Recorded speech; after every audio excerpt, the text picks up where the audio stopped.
Easter Sunday, my mom handed my sister the keys to a brand new $75,000 SUV. The crowd clapped. Cameras flashed. Champagne bottles popped. Then she turned to me, grinning, and held out an envelope. It was thin, light, labeled, The Outsider. Inside was a single sheet of printer paper, blank, except for one line. You'll understand someday. I didn't cry. I didn't flinch. I just looked up at her as she tilted her head and said, "So, how does it feel to always be the backup?" I took a breath, and I smiled. "Let's see how you manage without the $7,000 I send every month." Her face changed. Sister's laugh caught in her throat. Dad blinked, confused. I dropped the envelope, turned, and walked out of the celebration. No drama. No scene. Just silence loud enough to rattle every glass in that luxury kitchen. My name is Tessa Marlowe. I'm 33. And if you think you know how this ends, stay tuned. What happens when the family you kept afloat tries to drown you, and you learn to swim alone? Because sometimes the most dangerous person at the table isn't the one screaming. It's the one quietly rewriting the menu. And I had just deleted my mother from the budget. That night, I turned off my phone. Not out of pettiness. Out of peace. Because for the first time in years, I didn't owe them anything. No explanations, no deposits, no rescues. Monday morning, I skipped my usual bank transfer. The $7,000 that usually paid off Mom's mortgage, sister's credit cards, and Dad's silent medical bills stayed in my account. And I sat in a quiet coffee shop, tasting the luxury of saying no. By Tuesday, the messages started. Missed calls. Group chat pings. Even Ezra, my sister's golden retriever of a fiancé, texted, "Hey, your mom's been asking for you." She said it serious. I didn't reply. By Wednesday, things escalated. An urgent email from my sister titled, "Emergency. Call now." Inside, just one sentence. "You can't seriously be doing this." "No, please." "No, we're sorry." Just panic disguised as pride. I deleted it. Then Thursday came. At 12:47 a.m., a knock rattled my apartment door. I froze. Another knock. Louder. Then a voice. "Tessa, it's me." Mom. Her voice was thin, shaky, the kind you fake when you need something. We need to talk about the house." I didn't move. Not yet. Because the woman who once gifted my sister a luxury SUV while handing me an insult was now standing on my welcome mat. But this wasn't a confrontation. Not yet. This was the sound of entitlement collapsing under its own weight. And I was going to watch it fall, one brick at a time. I didn't open the door that night. I just watched her through the peephole, pacing, rubbing her hands, muttering to herself like a woman rehearsing a sales pitch. Eventually, she left. But the next morning I got a voicemail. "Tessa, it's your father. Can you please call me back? There's something going on with the bank. It's urgent." I almost laughed. Dad hadn't called me directly in 2 years. Not when I bought my apartment, not when I landed that consulting contract, not even when I was in the hospital with pneumonia. Now, suddenly, my silence had value. I checked the shared account I used to auto-transfer funds. It was overdraft. Mom had clearly kept spending like nothing changed. There were charges for spa days, for Ezra's tuxedo rental, for a wedding planning retreat in Aspen. They'd used the money I earned working 80-hour weeks like Monopoly cash. Then I found something else. A digital copy of the trust fund statement for my late grandfather's inheritance, a $150,000 amount that was supposed to be split between me and my sister. It had been drained. Every cent rerouted to cover household expenses. Signed off by my mother, using power of attorney. The betrayal wasn't just emotional anymore. It was legal. It was financial. It was criminal. And yet, all they wanted was for me to keep paying like nothing happened. This wasn't about a car or a party or a stupid envelope anymore. This was about a family that saw me as a wallet with legs. And now that the wallet walked away, they were scrambling to find the zipper. But I wasn't done. Not even close. I booked a meeting with a financial advisor the next day, One of those no-nonsense women who wears sharp glasses and sharper heels. I laid out every document, the overdraft statements, the inheritance records, even screenshots of the trust withdrawals. She didn't blink. You've been financially exploited. Reclaim what's yours, legally and clean.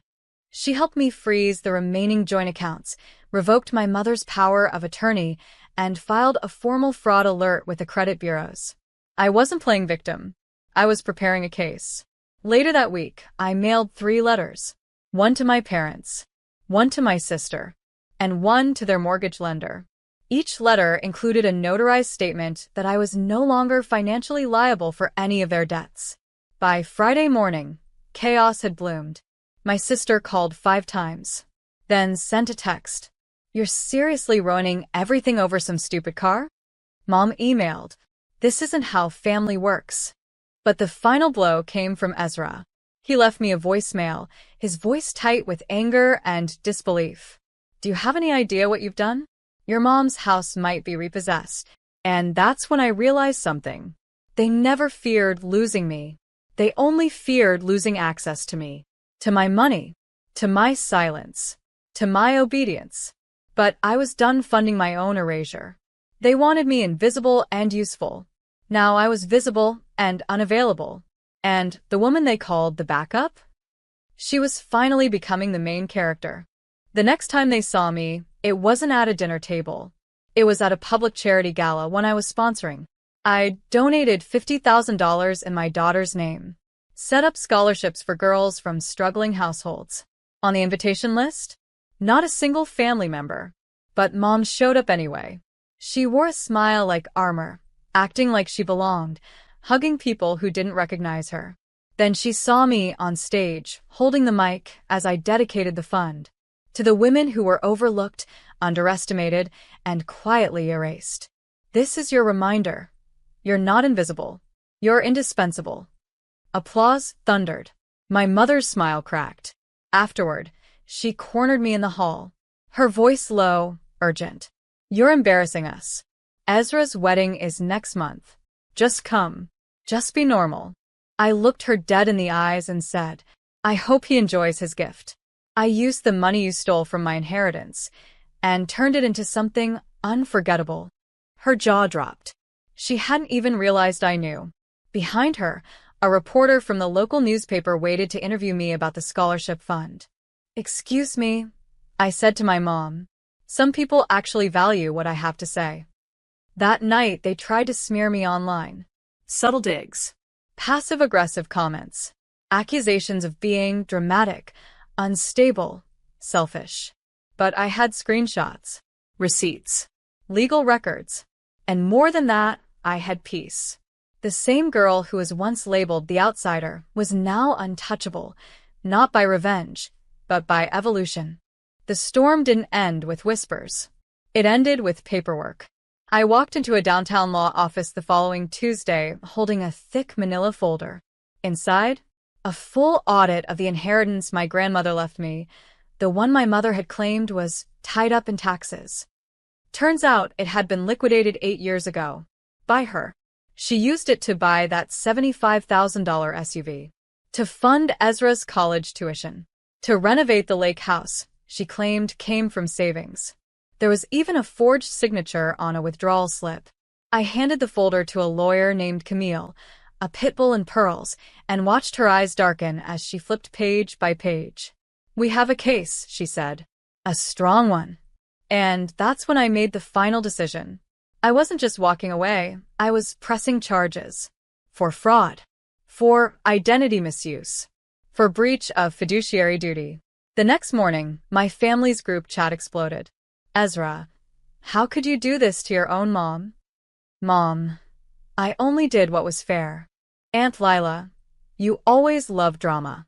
This is too far." "Me, tell it to the judge." Then silence. Until noon. A text from Mom. "Let's talk. Privately. Please." But I didn't reply.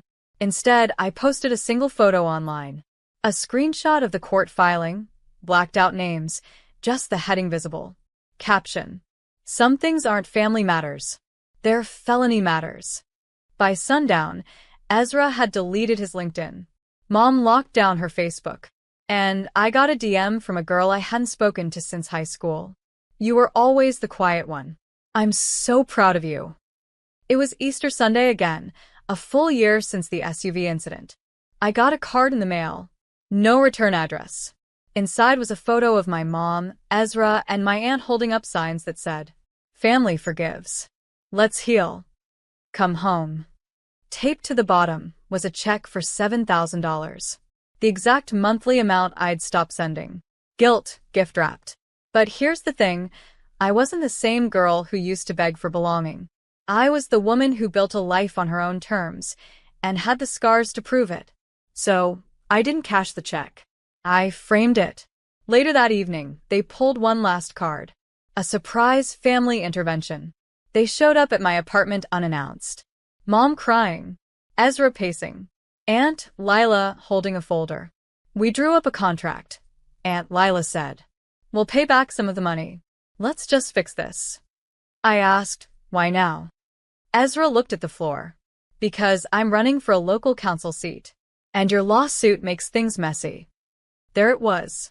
Not remorse. Just reputation management. I stood silent for a full 10 seconds.